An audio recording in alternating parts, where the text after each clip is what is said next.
السلام علیکم ورحمۃ اللہ وبرکاتہ۔ الحمد للہ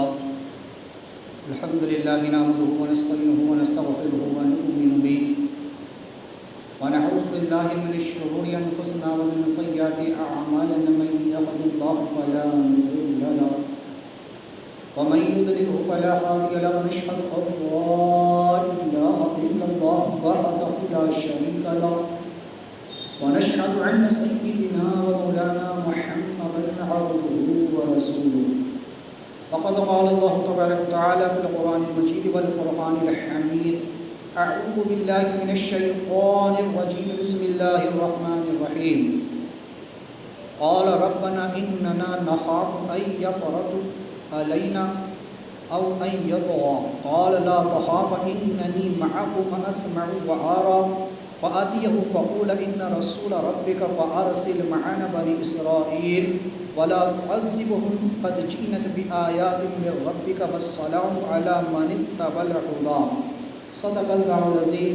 وبلغنا رسوله النبي الأمين المكين الكريم من الشاهدين والشاكرين والحمد لله رب العالمين. بعد توحید کے متوالو شمع رسالت کے پروانوں، غوث و خواجہ کی چاہنے والوں، مصطفیٰ جان رحمت صلی اللہ علیہ وسلم کے دیوانوں، آئیے آغاز گفتگو سے قبل ہم اور آپ مل کر انتہائی خلوص و محبت کے ساتھ امت خضرا کی جانب لو لگا کر حضور آقا نامدار مدینے کے تاجدار، ہم غریبوں کے غم گسار جناب رحمت مجتبیٰ محمد مصطفیٰ علیہ تحیت و ثنا صلی اللہ تعالی علیہ وسلم کی بارگاہ بکس پناہ میں درود و سلام کا نذرانہ پیش کرو۔ اللہم صلی علی سیدنا مولانا محمد محمد الجود والکرم وآلہ واصحابہ وبارک وسلم۔ ایک متولی اللہم صلی علی سیدنا مولانا محمد تنجینا بحج الاحوال والعافات وتقضینا بحاجہ الحاجات وتطہرنا بها من جميع السیئات وترفعنا بها عندك على الدرجات وتبلغنا بها اقصى الغایات من جميع الخیرات فی الحیات بعد الممات انک لکل شیء قدیر۔ حصول برکت کے لیے اللہم صلی اللہ علیہ وسلم تعما علی سیدنا محمد المستحب لقد كان فريج القرآن والحوائج منار القرآن ورسل الخواتم ويسبس الأمام بوجهه الكريم وعلى آله وصحابه وللأمة ونفس بعدد كل معاني الذي يا الله يا الله يا الله۔ حضرات، اس سے قبل حضرت سیدنا موسیٰ نبینا علیہ السلام کے ذکر خیر میں ہم نے سماعت کیا تھا کہ اللہ تعالیٰ نے حضرت موسیٰ و ہارون علیہ السلام کو حکم دیا کہ آپ فرعون کی طرف جائے، اس لیے کہ وہ بڑا سرکش ہو چکا ہے، اور جب اس کے پاس جائے تو اس سے نرمی کے ساتھ کلام کرے، نرمی سے اس کے ساتھ بات کرے تاکہ وہ ایمان لائے اس امید پر کہ وہ ایمان لے آئے، یا پھر اس کے دل میں ہمارا خوف پیدا ہو۔ لہذا حضرت موسیٰ علیہ السلام نے اور ہارون علیہ السلام نے اللہ کی بارگاہ میں دعا کی، قال ربنا اننا نخاف ان یفرط علینا او ان یطغى۔ انہوں نے کہا، دونوں نے عرض کی کہ ہمارے رب، بے شک ہم ڈرتے ہیں، ہمیں خوف ہے کہ کہیں وہ ہم پر زیادتی نہ کرے، یا یہ کہ ہمارے ساتھ شرارت سے پیش آئے۔ قال لا تخافا اننی معکم اسمع وارى۔ اللہ نے فرمایا کہ اے موسیٰ اور ہارون، تم ڈرو نہیں، اس لیے کہ میں تمہارے ساتھ ہوں اور میں سنتا اور دیکھتا ہوں۔ فآتیہ فقول ان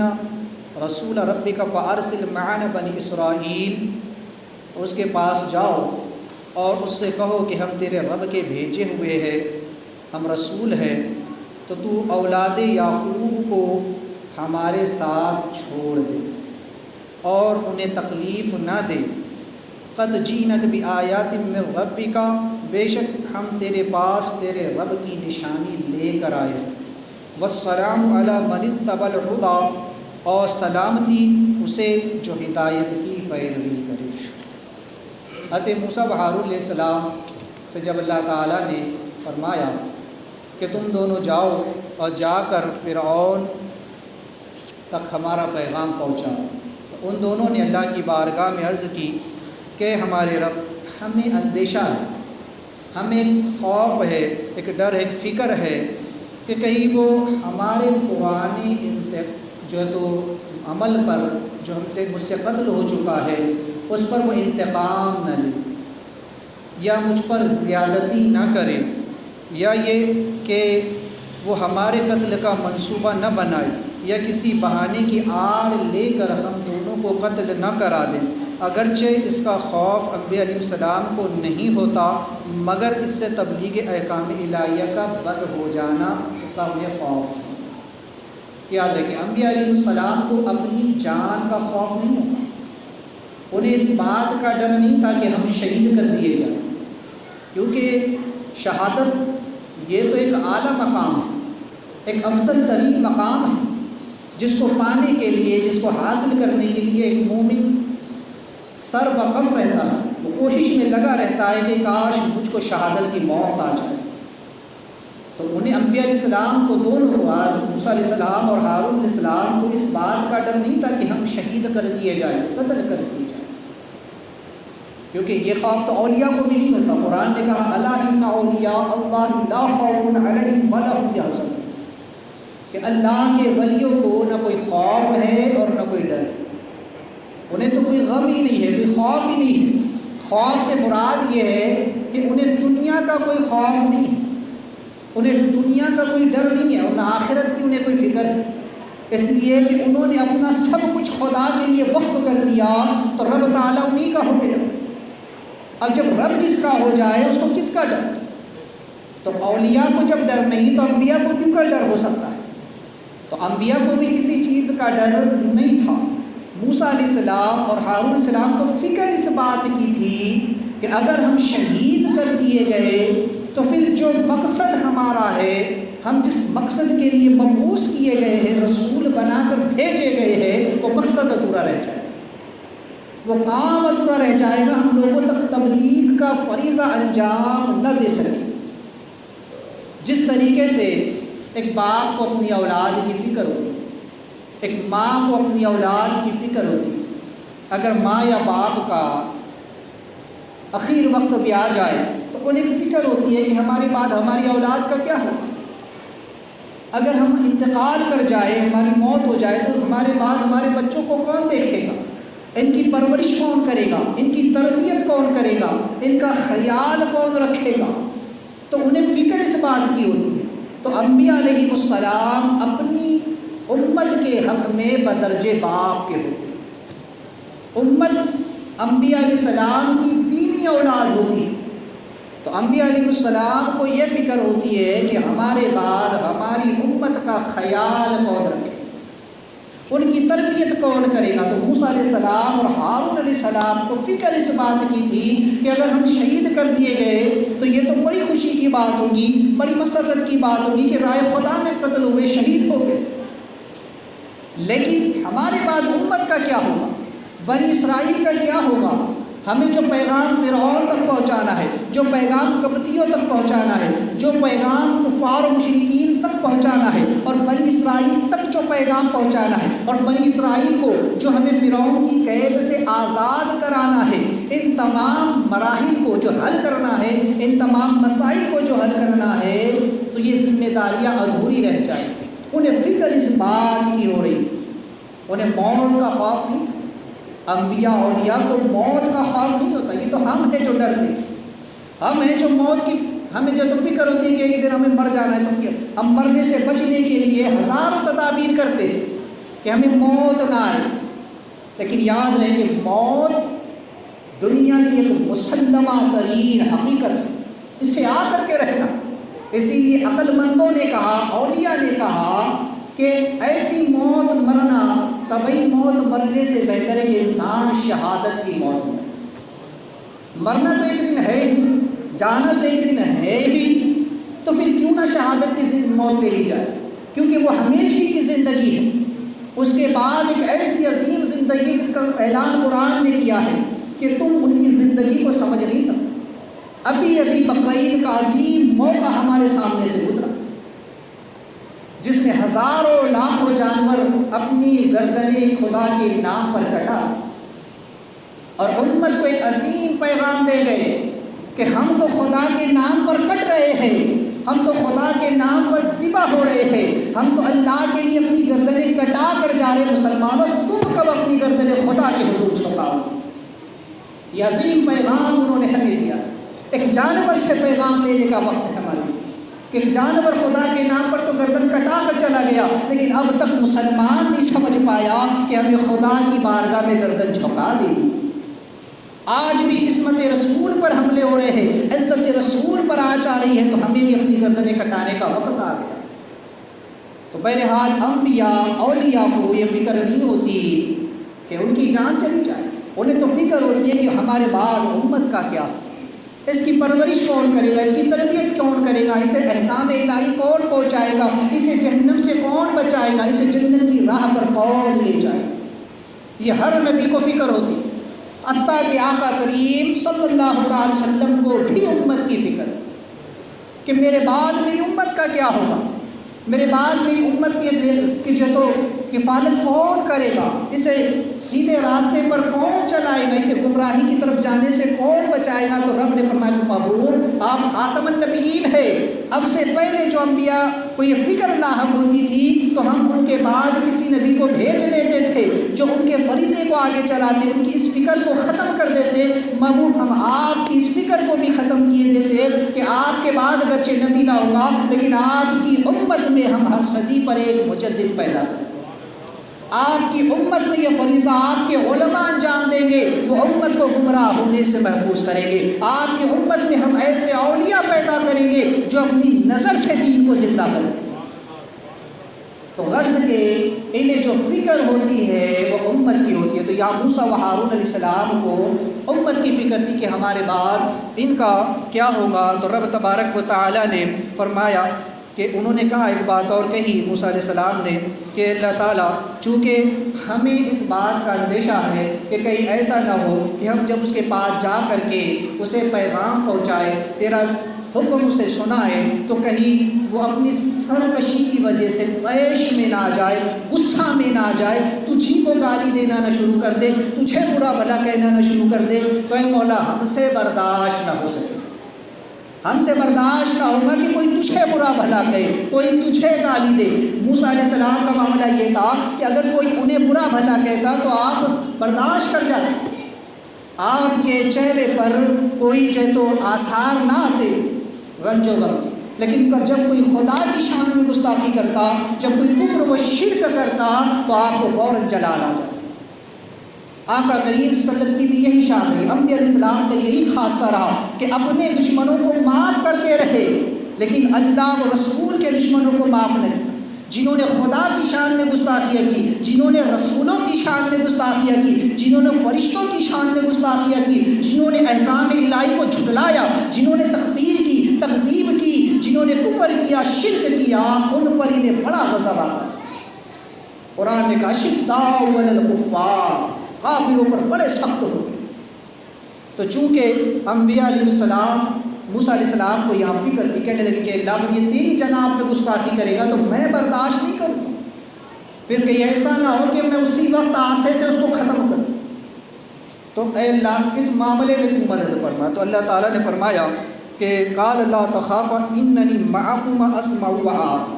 کہ موسیٰ تمہیں فکر کرنے کی ضرورت نہیں، تم خوف مت کرو، اس بات کا تم اندیشہ مت رکھو کہ وہ تمہارے ساتھ کیا کرے گا یا مجھے برا بھلا کہے گا یا جتنی بھی یہ باتیں ہیں، تم اس کی طرف سے مطمئن ہو جاؤ، اس لیے کہ نہ تو وہ تمہیں قتل کر پائے گا، نہ قید کر پائے گا، نہ ہی وہ احکام تبلیغ سے تمہیں روکنے کی اس میں طاقت ہوگی، اور نہ ہی وہ ہماری شان میں گستاخی کر سکے گا، بلکہ آپ ہی کو ہر طرح سے فائدہ حاصل ہوگا۔ اور فرمایا کہ اننی معکما، سب سے بڑی چیز یہ کہ میں تمہارے ساتھ۔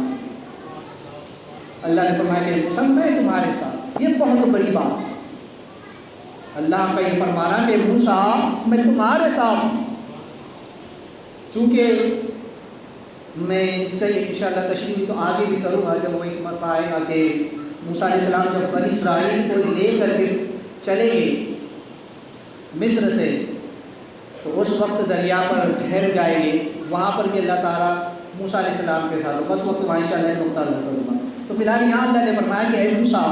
میں تمہارے ساتھ ہوں، تم غم نہ کرو، فکر نہ کرو، واسمع وعارا، میں سنتا بھی ہوں اور دیکھتا بھی۔ چونکہ رب تعالیٰ سننے کے لیے کانوں کا محتاج نہیں اور دیکھنے کے لیے آنکھوں کا محتاج نہیں۔ تو غرض کی یہ ایک بہت بڑی بات ہے، ایک بہت بڑی نصرت اور فتح اور پشت پناہی کی بات ہے۔ یوں تو رب تبارک و تعالیٰ ہر بندے کے ساتھ، اس کا فرمان ہے نحن اقرب الیہ من حبل الورید، ہم تو انسانوں کی شہرت سے بھی زیادہ قریب ہیں، بس شرط یہ ہے کہ انسان اس کو سمجھے تو صحیح۔ موسیٰ علیہ السلام جان رہے تھے رب سے ہم کلام ہو رہے ہیں، ان کا من پاک تھا، ان کا دل پاک تھا، ان کی نظر، ان کی سوچ پاک تھی۔ تو موسیٰ علیہ السلام رب تعالیٰ کی معیت کو، رب تعالیٰ کی کہ ہمراہی کو اپنے ساتھ دیکھ رہے تھے کہ رب تعالیٰ میرے ساتھ ہے۔ اور ایسے ہی لوگوں پر اللہ تعالیٰ اپنی کرامات کا ظہور فرماتا ہے۔ ہم جیسے خدا سب کے ساتھ، لیکن ہم پردے میں ہیں، ہم خدا کے ساتھ نہیں۔ خدا تو ہمارے ساتھ ہے، وہ ہماری شہرت سے زیادہ قریب ہے، ہم نے رب کو نہیں پہچانا، ہم نے اس کی بندگی نہ کی، ہم اس کے حضور نہ جھکے، ہم نے اس کا ساتھ نہ دیا، ہم اس کی طرف نہیں بڑھ رہے ہیں، وہ ہماری طرف اب بھی اس کی رحمت متوجہ ہے۔ یہ اسی کا تو کرم ہے کہ ہم سانس لے رہے، سانس چھوڑ رہے، یہ اسی کا کرم ہے کہ ہماری دھڑکنیں جو ہے تو دھڑک رہی، یہ اسی کا کرم ہے کہ اس کی نعمتیں کھا رہے۔ تو ہم نے رب کو نہیں پہچانا، رب ہم سے بہت زیادہ قریب ہے۔ تو غرض کہ موسیٰ علیہ السلام سے یہ جو کلام ہو رہا تھا یہ کوہ طور پر ہو رہا تھا، اور ہارون علیہ السلام سے یہ کلام ملک جو ہے تو مصر میں ہو رہا تھا۔ ان سے دونوں سے بعض کلام جو ہے تو صرف موسیٰ علیہ السلام ہی سے ہوا، اور بعض کلام میں جو ہے موسیٰ علیہ السلام کے ساتھ ہارون علیہ السلام بھی جو ہے تو وہ شریک رہے، اس لیے کہ اللہ تعالیٰ نے موسیٰ علیہ السلام سے براہ راست طور پر کلام فرمایا، اور ہارون علیہ السلام سے مصر میں جبریل علیہ السلام کے واسطے سے، وحی کے ذریعے سے ان سے جو ہے تو اللہ نے کلام فرمایا۔ تو رب تعالیٰ جب چاہے جس بندے سے چاہے وہ کلام فرما سکتا ہے، اس کی شان، لیکن اس کا طریقہ کار اور سنت یہ ہے کہ وہ صرف انبیاء علیہ السلام سے کلام فرماتا ہے، وہ صرف اپنے نبی اور رسولوں سے کلام فرماتا ہے۔ ہر کس و ناقص بندے کی یہ شان نہیں کہ وہ خدا سے کلام کرے۔ ہاں البتہ اولیاء اللہ خواب میں خدا سے کلام کرے، لیکن عین بیداری میں یہ خاصہ صرف اور صرف انبیاء علیہ السلام کو حاصل ہے کہ وہ اللہ سے براہ راست کلام کرے، اور وہ جب چاہتا ہے، اس کی شان اور قدرت یہ ہے کہ ایک وقت میں دنیا کے کونے میں، پوری کائنات میں کوئی بھی کہیں بھی وہ جب چاہتا ہے جس کو آواز سنانا چاہتا ہے سنا دیتا ہے، اور اس کی شان تو بہت بلند ہے، ہم اور آپ کیا سمجھ سکیں۔ اگر سمجھ رہے ہیں تو صرف ایک چھوٹی سی مثال آپ اس کی سمجھ لیں، سرکار سیدنا غوث پاک رضی اللہ عنہ، جو اس کے ایک عظیم ترین ولی ہے، غوث ہے، قطب ہے۔ تو سرکار غوث پاک رضی اللہ تعالیٰ عنہ نے بغداد میں منبر رسول سے اعلان فرمایا تھا، قدمی حاضی علی رقبۃ کل ولی اللہ، میرا یہ قدم تمام اولیاء اللہ کی گردن پر۔ اس وقت روئے زمین پر جتنے اولیاء اللہ تھے، ساتوں زمینوں میں، ساتوں آسمانوں میں، وہ اولیاء جو اپنی ماؤں کے شکم میں تھے، وہ اولیاء جو اپنی باپ کی پشت میں تھے، وہ اولیاء جو زمین پر تھے، وہ اولیاء جو زیر زمین تھے، وہ اولیاء جو آسمانوں میں تھے، وہ اولیاء جو عالم ارواح میں تھے، سب نے سنا اور اپنا سر جھکایا۔ تو جب غریب غوث پاک کی یہ شان ہے، غوث پاک کا یہ مقام ہے کہ وہ ایک ہی وقت میں پوری کائنات میں اپنی آواز کو پہنچا سکتے ہیں، اور اس کو سننے کی طاقت صرف اولیاء اللہ رکھتے ہیں، تو خدا کی شان کیا ہوگی، خدا کا مقام کیا ہوگا، وہ رب کیسا ہوگا، وہ اپنے کلام کو جب چاہے، جہاں چاہے، جتنوں کو چاہے، جیسے چاہے سنا سکتا ہے۔ تو غرض کہ اللہ تعالیٰ نے اس وقت موسیٰ علیہ السلام اور ہارون علیہ السلام دونوں سے کلام فرمایا، اور ان دونوں کو کہا کہ اننا نخافا، کہ تم بالکل خوف مت کرو، غم مت کرو، تم جو ہے تو بلا خوف اس کے پاس جاؤ اور جا کر کے اسے میرا پیغام سنا۔ تو موسیٰ علیہ السلام جو ہے تو اس وقت جیسے ہی خدا سے کلام ہوا، اور اب کلام جب منقطع ہوا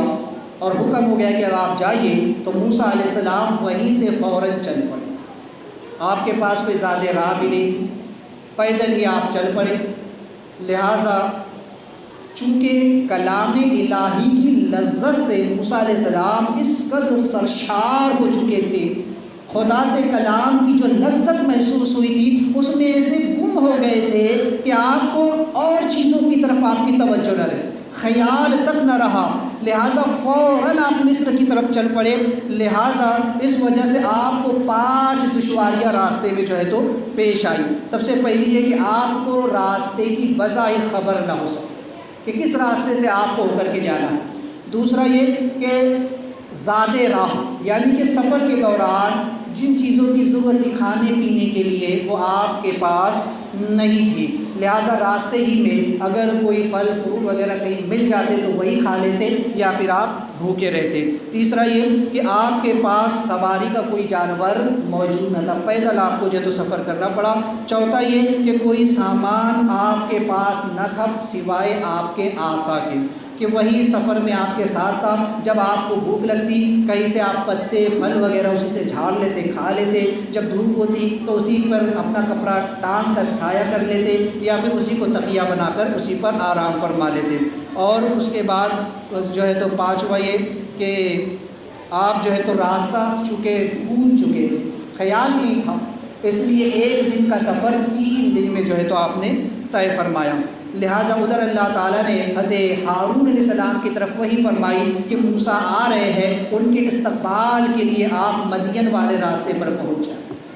لہٰذا حضرت ہارون علیہ السلام کے استقبال کے لیے پہنچے۔ لہٰذا ظہر کے وقت ہارون علیہ السلام مصر کے جنگل میں موسیٰ علیہ السلام سے ان کی جو ہے تو ملاقات ہوگی، اور وہاں پر انہوں نے فرعون کے بارے میں انہیں آگاہ کیا۔ موسیٰ علیہ السلام نے اپنے حالات سے آگاہ کیا۔ موسیٰ علیہ السلام نے بتایا کہ میرے ساتھ کیا کیا معاملات پیش آئے، کس طرح اللہ تعالیٰ نے مجھ کو نبوت اور رسالت کے لیے منتخب فرمایا اور مجھ کو حکم دے کر کے اس طرف بھیجا۔ حضرت ہارون علیہ السلام نے مصر کے حالات بتائے کہ یہاں پر تمہارے جانے کے بعد فرعون کی سرکشی بڑھ چکی ہے، اس کی شان و شوکت بڑھ چکی ہے، اور اب وہ ذرا سی بات پر لوگوں کی گردنیں کاٹ دیتا ہے، ہاتھ پیر کاٹ دیتا ہے، انہیں شدید تکلیفیں پہنچاتا ہے۔ لہٰذا ان پر بہت بیجا وہ جو ہے تو ظلم پہلے سے زیادہ اس نے بڑھا دیا ہے، اور لہٰذا بنی اسرائیل پر اس نے اپنے ظلم کا بار زیادہ کر دیا۔ لہٰذا دوسرے دن بوقت اشراق موسیٰ علیہ السلام اور ہارون علیہ السلام دونوں بھی فرعون کے دربار میں پہنچے کہ جا کر کے اسے جو ہے تو پیغام الہی پہنچے۔ پہلی مرتبہ موسیٰ و ہارون علیہ السلام شان رسالت و نبوت کے ساتھ فرعون کے دربار میں پہنچے، اور جا کر کے انہوں نے فرعون سے کہا کہ فرعون ہم اللہ کے رسول ہیں اور تیری طرف اللہ نے ہمیں چند پیغامات کے ساتھ بھیجا ہے۔ لہٰذا اس وقت حامان وہاں موجود نہ تھا، لہٰذا موسیٰ علیہ السلام نے پہلی ہی ملاقات میں فرعون سے جو ہے تو 13 باتیں بیان فرمائی، 13 نکات، 13 پیغامات موسیٰ علیہ السلام نے فرعون کے سامنے رکھے۔ وہ کون سے تھے؟ سب سے پہلا، بہت ہی آپ نے نرم انداز میں، نرم لہجے میں، پیار بھرے لہجے میں آپ نے اسے اس کی کنیت ابو العباس کے نام سے پکارا، چونکہ فرعون بے اولاد تھا، اس کی کوئی اولاد نہ تھی، لہٰذا اس نے اپنی کنیت ابو العباس خود ہی رکھ لی تھی۔ وہ بہت خوش ہوتا تھا جب کوئی اسے ابو العباس کہہ کر پکارتا، تو آپ نے اسے اس کی اسی کنیت سے پکارا جو اسے بہت پیارا لگتی تھی۔ اس کی دوسری کنیت ابو لعید اور تیسری کنیت ابو بکرا تھی۔ آپ نے اسے دوسرا پیغام یہ دیا کہ ہم اللہ کے رسول ہیں جو تیری طرف آئے ہیں، قد جینک بآیات، اور ہم تیرے پاس اللہ کی نشانیاں لے کر آئے۔ چوتھا، انا قد اوحا، بے شک ہم کو اللہ کی طرف سے وحی کی جاتی ہے، اس کی طرف سے وحی ہوتی ہے کہ ہم لوگوں کو اوامر و نہی کا پیغام پہنچائیں، انہیں نیک باتوں کا حکم کرے اور گناہوں سے برائیوں سے بچنے کی انہیں دعوت دے۔ پانچواں یہ کہ والسلام علی من اتبع الہدی، کہ اے فرعون سلامتی اور بقا صرف اس شخص کے لیے ہے کہ جو ہماری لائی ہوئی ہدایت کی پیروی کرے گا۔ چھٹا یہ کہ ان عذاب علی من کذب وتولی، کہ اے بادشاہ، اے اس ملک کے فرمان روا، یہ بھی یاد رکھ کہ جس نے ہماری لائی ہوئی دعوت کو جھٹلایا، اس سے تکذیب کی منہ پھیرا، تو پھر دائمی عذاب اسی کے لیے ہے۔ اس کے بعد فرمایا قال موسیٰ رب اعلم من جاء بالہدی من عنده ومن تکون له عاقبۃ الدار انه لا یفلح الظالمون۔ اے فرعونیو، تم نے تو بے سوچے سمجھے میری باتوں اور کاموں کو رد کر دیا، اسے جادو کہہ دیا، اور بے شک میرا رب خوب جانتا ہے اس کو جو اس کے پاس سے ہدایت لایا، اور اس کو بھی جانتا ہے جو اس کے لیے آخرت کا گھر ہے، اور بے شک ظالم مراد کو نہیں پہنچتے۔ 8واں حل لکا الی ان تزکا، آپ نے کہا کہ فرعون کیا تو یہ خواہش و رغبت رکھتا ہے کہ ہمیشہ ہمیشگی کی تو پاکیزگی حاصل کرے۔ 9واں وَأَهْدِيَكَ إِلَىٰ رَبِّكَ فَتَشْقَىٰ، کہ اے فرعون کیا میں تجھے ایسی ہدایت نہ دوں جس سے تو اللہ تعالیٰ کی عظمت اور اس کی شان کو پہچان کر مرغوب ہو۔ لہٰذا اس کے بعد آپ نے فرمایا 10واں قد افل من تزکا، اے فرعون یہ دنیاوی چند روزہ سلطنت کامیابی کی نشانی نہیں ہے، بلکہ کامیاب وہ ہے جس نے اپنے ظاہر و باطن کو پاک کر لیا۔ وذکر اسم ربہ فصلی، کہ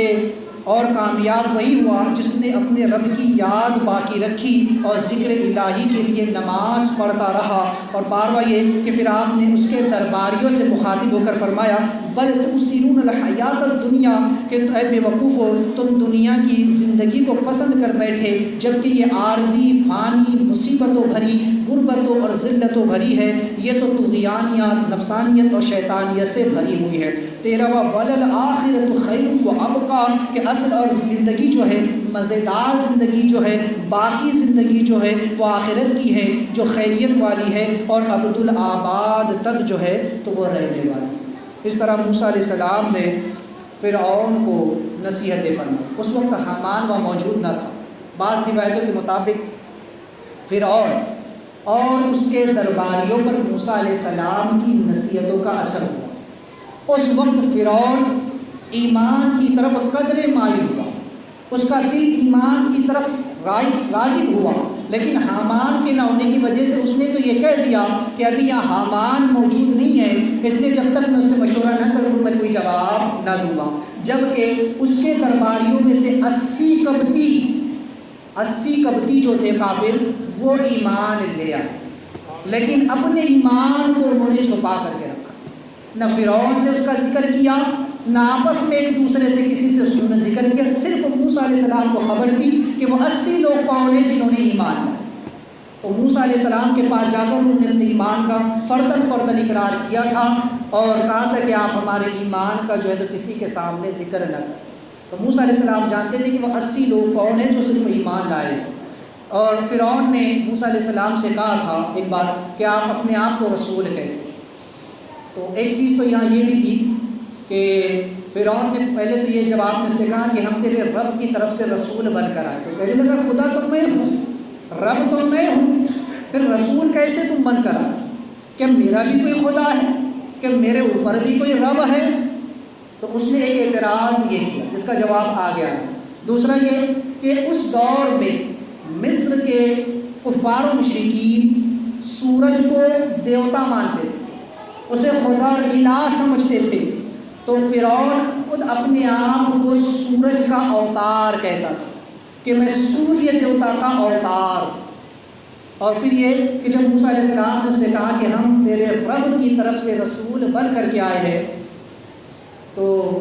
اس نے کہا کہ ٹھیک ہے اگر آپ رسول ہیں تو کوئی معجزہ دکھائیے، کوئی نشانی دکھائیے، آپ کہہ رہے کہ آپ نشانیاں لے کر آئے تو کوئی نشانی دکھائیے۔ موسیٰ علیہ السلام نے اسے 2 نشانیاں ثوبان مبین اور ید بیضاء کی دکھائی۔ ثوبان مبین جیسے آپ نے اپنا عصا زمین پر رکھا وہ لہراتا ہوا اسرا بن گیا، جسے دیکھ کر خوف کے مارے فرعون کی چیخ نکل گئی اور وہ اپنے تخت کے نیچے جا کر کے چھپ گیا اور اس کے تمام دربار میں بھگدڑ مچ گئی۔ لہٰذا فرعون نے کہا کہ موسیٰ فوراً اسے پکڑ لو جو ہے تو میں تمہاری بات سننے کے لیے تیار ہوں۔ لہٰذا آپ نے اسے پکڑا، وہ دوبارہ پھر سے عصا بن گیا۔ دوسری نشانی آپ نے اسے ید بیضاء کی بھی دکھائی، اپنے روشن ہاتھ کی دکھائی۔ اس نے یہی بات کہی کہ ٹھیک ہے جب حامان آ جائے گا تب میں اس سے مشورہ کرنے کے بعد جو ہے تو تمہیں جواب دوں گا۔ تو لہٰذا اس کے بعد موسیٰ علیہ السلام نے اس سے کہا کہ ٹھیک ہے اگر تو ایمان نہیں لاتا اور یہ سب کچھ نہیں کرتا، میں نے تو تجھ تک تمام باتیں پہنچا دی، پیغام الہی تجھ تک پہنچا دیا، معجزے بھی تجھے میں نے دکھا دیے، لہٰذا اب بھی اگر تو میری بات کو نہیں مانتا تو پھر آپ نے اس کے ساتھ سختی سے کلام، کیونکہ اس نے بھی آپ کے ساتھ تھوڑا سختی سے کلام کیا۔ روح المعانی میں ہے کہ اس وقت اس کی عمر 489 سال کی تھی، لہٰذا جس وقت موسیٰ علیہ السلام سے اس کی گفتگو ہوئی اس کی عمر 489 سال کی تھی، اور 469 سال 20 سال اس کے 20 سال کے بعد جو ہے تو وہ غرق ہوا، اس کے 20 سال کے بعد وہ اس کی موت ہوئی۔ تو لہٰذا جب فرعون نے حامان سے مشورہ لیا تو حامان نے اس سے کہا کہ میں تو تجھے بڑا عقل مند سمجھتا ہوں، لیکن تو اگر ایسی بے وقوفی کرے گا تو پھر تو خدا بننے کے لائق نہیں ہے، اس طرح تو معبود سے عبد بن جائے گا، اس طرح تو مخدوم سے خادم بن جائے گا، اس طرح تو خدا سے بندہ بن جائے گا، پھر تیری حیثیت ہی کیا رہ جائے گی۔ تو فرعون حامان کے بہکانے سے واپس جو ہے تو پھر گیا، اور موسیٰ علیہ السلام سے اس نے جو ہے تو پھر سخت کلامی کی اور موسیٰ علیہ السلام کی دعوت کو جھٹلایا۔ تب موسیٰ علیہ السلام نے اس سے کہا فَأَرْسِلْ مَعَنَا بَنِي اسرائیل، کہ اچھا ٹھیک ہے، تو اگر میری بات کو نہیں مانتا، میری دعوت کو قبول نہیں کرتا، ٹھیک ہے، اگر تجھے جہنم میں جانے کا کیا شوق ہے تو جا شوق سے، لیکن بنی اسرائیل کو میرے حوالے، اس لیے کہ وہ اولاد یعقوب ہے، وہ یعقوب علیہ السلام کی اولاد ہے، لہٰذا انہیں میرے ساتھ بھیج دے تاکہ میں انہیں یہاں سے نکال کر فلسطین ملک شام واپس لے جاؤں اور اپنے آبائی وطن میں جو ہے تو ان کو بسا سکوں۔ چونکہ اس وقت فرعون پر سخت ظلم کرتا تھا، تو آپ نے کہا وَلَا تُعَذِّبْهُمْ، ان پر ظلم نہ کر، ان پر عذاب نہ کر، ان کو زیادہ تکلیف مت دے، ان کو درد مت پہنچا، اس لیے کہ اس وقت جو ہے تو فرعون بنی اسرائیل پر بڑی سخت قسم کے ظلم کیا کرتا تھا، لہٰذا اس کا طریقہ کار یہ تھا کہ سب سے پہلے اپنی قوم یعنی قبطی قوم کے لوگوں کو اس نے بڑے بڑے عہدوں پر فائز کر رکھا تھا، جبکہ بنی اسرائیل کو ہر طرح کی ذلت کے لیے اس نے چھوڑ رکھا تھا۔ قبطیوں کو اعلیٰ افسر بناتا اور اسرائیلیوں کو اپنا خادم اور نوکر بنا کر رکھتا، قبطیوں کا جھوٹ بھی قبول ہوتا، جبکہ اسرائیلیوں کا ظہور سچ جو ان کا سچ بالکل ظاہر ہوتا اس کو بھی قبول نہیں کیا جاتا۔ گندگی اٹھانے کے کام پر اسرائیلی مرد اور عورتوں کو مقرر کیا ہوا تھا، سڑکوں گلیوں کی صفائی انہی کو کرنی پڑتی تھی، اور سخت ترین مشقت کے کام مثلاً کنواں کھودنا، پتھر توڑنا، کھیتی باڑی وغیرہ کرنا، یہ سارے کام بنی اسرائیل کو کرنے پڑتے۔ کام کی زیادتی لینا، کام زیادہ لینا اور اجرت کم دینا، یہاں تک کہ قبطی کو بری اور غصیلی نظر سے غصے سے اگر کوئی اسرائیلی دیکھ لیتا تو اس پر بھی اسرائیلی کو سخت سزا دی جاتی تھی، اور اس سے سخت کلامی سے بات کرنا اس پر بھی اسے مجرم قرار دیا جاتا۔ بنی اسرائیل کی سزا کے لیے کوئی عدالت نہیں ہوتی، بلکہ جو شخص جب چاہتا جہاں چاہتا انہیں سزا دے دیا کرتا۔ قبطی اپنے ماتحت اسرائیل پر کتنا ہی ظلم کر لے کوئی ان کو پوچھنے والا نہیں ہوتا تھا، عورتیں گھر کی خادمائیں بنا لی جاتی، اور ظلم مسلسل 300 سال تک ہوتا رہا۔ 300 سال تک وہ یہ ظلم ان پر کرتا رہا، یہاں تک کہ فرعون کے غرق ہونے تک۔ لہٰذا 9 سال تک بچے قتل کرائے گئے، اور بنی اسرائیل چونکہ سب مومن تھے لہٰذا وہ فرعون کو نہیں مانتے تھے، فرعون پر ایمان نہیں لاتے تھے۔ البتہ کچھ بنی اسرائیل جو چاپلوس قسم کے، جیسے آج بھی بہت سے چاپلوس ہوتے ہیں، ہے نا، آج بھی چاپلوس قسم کے لوگ جو سب کی ہاں میں ہاں ملاتے ہیں، ایسے ہی کچھ بنی اسرائیل جو چاپلوس تھے، جو سب کی ہاں میں ہاں ملاتے تھے، جو فرعون کی ہاں میں ہاں ملاتے تھے، اس کے تلوے چاٹتے تھے، ان کو جو ہے تو البتہ اس نے کچھ محفوظ کر رکھا ہوا تھا، اس کی صحبت بد کی وجہ سے وہ فاسق ہو چکے تھے۔ لہٰذا موسیٰ علیہ السلام نے سب سے فرمایا ارسل معانا، کہ ان پر سختی نہ کر۔ لہٰذا آپ نے بنی اسرائیل کی آزادی کی اس سے بات کی، اور پہلے طریقہ کار آپ کا اس کے ساتھ نرمی کے ساتھ آ رہی، جب اس نے سختی دکھائی تو پھر آپ نے بھی اس سے سختی کے ساتھ جو ہے تو کلام۔ لہٰذا چونکہ آپ کو سب سے زیادہ فکر بنی اسرائیل کی کہ کسی طرح انہیں فرعون کے ظلم و بربریت سے آزادی دلا کر اس کی قید سے آزاد کرا کر انہیں فلسطین میں ملک شام میں لے جا کر کے انہیں آباد کرایا جا سکے۔ تو یہ گفتگو موسیٰ علیہ السلام اور فرعون کے درمیان ہے۔ یہاں سے ایک سبق ہمیں یہ ملتا ہے کہ ہمارا اپنا جو نفس ہے تو یہ فرعون کی مانند ہے، اور ہماری جو روح ہے اس کی مثال موسیٰ علیہ السلام کی طرح، اور شریعت اس ثوبان مبین کی طرح، جبکہ طریقت ید بیضا کی طرح۔ تو جس طرح موسیٰ علیہ السلام نے فرعون سے پہلے نرمی سے کلام کیا، اسی طرح چاہیے کہ اپنے نفس امارہ کو پہلے نرمی سے، پیار سے، محبت سے سمجھائے کہ وہ گناہوں کو چھوڑ دے، وہ غلط کاموں کو چھوڑ دے، وہ برائیوں کو چھوڑ دے، وہ حرام کو چھوڑ دے، ان تمام بے حیائیوں اور بری چیزوں کو چھوڑ دے۔ اگر نفس نہ مانے اور وہ پھر گناہ کرتا رہے، پھر بے حیائی کرتا رہے، غلط روش اختیار کرتا رہے، تو پھر جیسے موسیٰ علیہ السلام نے سختی اختیار کی، اسی طرح اس نفس پر سختی کرنا شروع کر، اس پر سختی کرے، کیونکہ پھر یہ نرمی سے جب نہیں مانے گا تو پھر اس پر سختی کرو، اس پر مجاہدات کی سختی لازم قرار دو، اس پر شریعت کا ثوبان مبین اس پر ڈالو تاکہ یہ گناہوں کو چھوڑ سکے، اس پر مجاہدات کے سختی کرو، اپنے آپ کو عبادت و ریاضت میں لگاؤ، اپنی فکر کو پاکیزہ کرو، اپنی نیت کو پاک و صاف کرو، اپنے آپ کو خدا کی بارگاہ میں حاضر جانو کہ وہ رب ہر وقت ہمیں دیکھ رہا ہے، ہمیں گناہوں سے بچنا ہے، بے حیائیوں سے بچنا ہے۔ اگر نفس کوئی گناہ کر بیٹھے تو فوراً کوئی نیکی کرو، اس کو تنبیہ کرو، اس کو فوراً توبہ کی طرف رجوع کرو، نفس جو کام کرنے کے لیے کہے اس کی مخالف سمت میں کرو، اگر وہ نماز سے روکے تو فوراً نماز کی طرف آؤ، وہ جس نیکی سے منع کرے اس نیکی کو جلد از جلد فوراً کرو، وہ جس نیک کام سے روکے اس نیک کام کی طرف فوراً قدم بڑھاؤ، وہ جس گناہ کو کرنے کے لیے کہے اس گناہ سے اپنے آپ کو روک لو، اپنے پیروں کو، اپنے ہاتھوں کو، اپنی آنکھوں کو، اپنے زبان کو، غرض کے جسم کے تمام اعضاء کو گناہوں سے محفوظ کرو۔ اور اگر پھر جب انسان یہ کر لے تو پھر ید بیضا کا جو معجزہ موسیٰ علیہ السلام نے دکھایا تھا، روشن ہاتھ، اسی طرح پھر روح جب روشن ہوتی ہے تو پھر اسے طریقت کا نور میسر ہوتا ہے، طریقت کا نور اسے عطا ہوتا ہے اور اس کا باطن روشن ہوتا ہے۔ جیسے موسیٰ علیہ السلام کا ہاتھ روشن ہو جاتا، پھر جب بندہ اپنے دل و دماغ کو پاک کر لیتا ہے، رب کے حضور حاضر ہو جاتا ہے، تو خدا اس کے دل کو روشن کر دیتا ہے اور کوئی چیز اس سے پوشیدہ نہیں رہتی۔ تو لہٰذا اپنے نفس کو اس طریقے سے راہ راست پر لائے اور اسے نفس امارہ سے نفس مطمئنہ بنائے، تاکہ یہ پاکیزہ نفس جب خدا کے حضور پہنچے تو رب کہہ سکے کہ فادخلی فی عبادی وادخلی جنتی، کہ تم میرے مخلص بندوں میں شامل ہو جاؤ، میری جنت میں داخل ہو جاؤ۔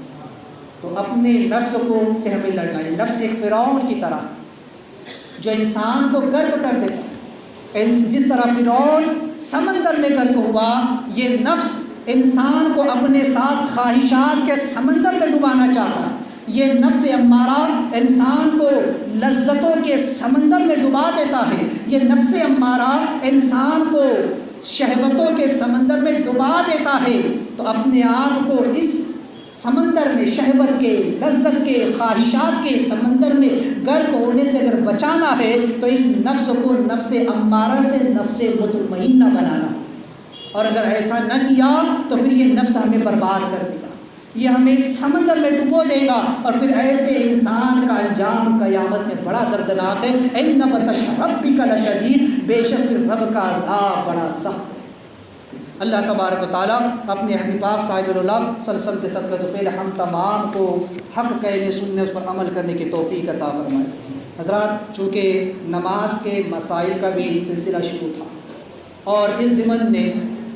اس سے قبل تکبیر تحریمہ سے متعلق میں نے مسائل عرض کی تھی، آج بھی چند مسائل تکبیر تحریمہ سے متعلق سماعت کریں۔ تکبیر تحریمہ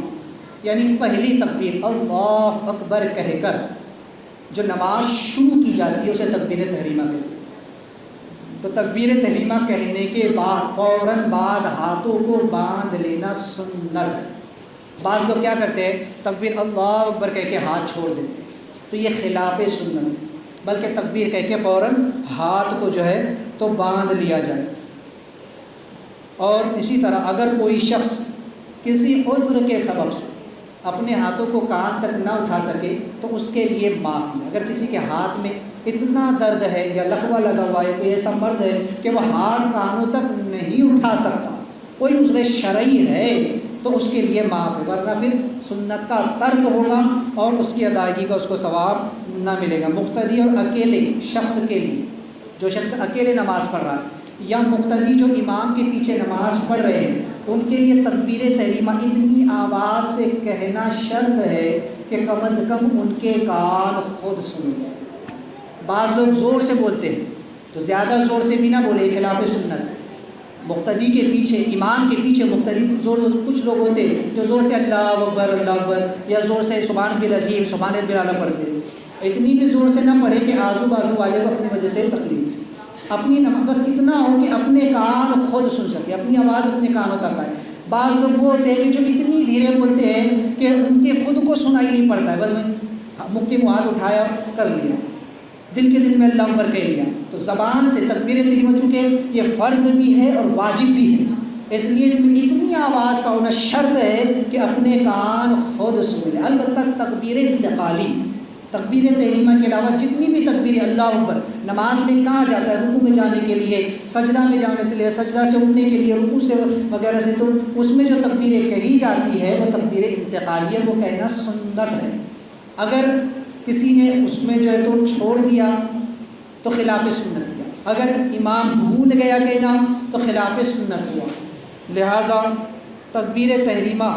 کے وقت ہاتھ اٹھانا سنت موقدہ ہے۔ اگر ہاتھ اٹھانے کی عادت کو ترک کرے گا تو گناہ گار ہوگا۔ لہٰذا ہاتھ جو ہے تکبیر تحریمہ کے وقت کانوں تک اٹھانا یہ سنت موقدہ ہے، یہ سنت موقدہ۔ سنت موقدہ کو بار بار ترک کرنا، یاد رکھیں، کسی بھی چھوٹے گناہ کو بار بار کرنا وہ گناہ کبیرہ بنا دیتا۔ تو اگر کوئی اس کو ترک کرے، بعض لوگ صرف یہاں تک کہ اٹھائے چھوڑ دیے، مکمل سنت یہ ہے کہ ہاتھوں کو کانوں تک اٹھائے اور یہ جو انگوٹھا ہے کان کی لو سے لگ جائے، پھر کہے اللہ، یہاں سے شروع کرے اللہ اکبر، تو جب الف کو یہاں سے شروع کرے اور جب ہاتھ باندھ لے تو را کو وہاں پر لا کے ختم کر دے۔ تو ان مسائل کو ذہن میں رکھے۔ اللہ تبارک و تعالیٰ عمل کی توفیق عطا فرمائے۔ استغفر اللہ ربی من کل ذنب و اتوب الیہ۔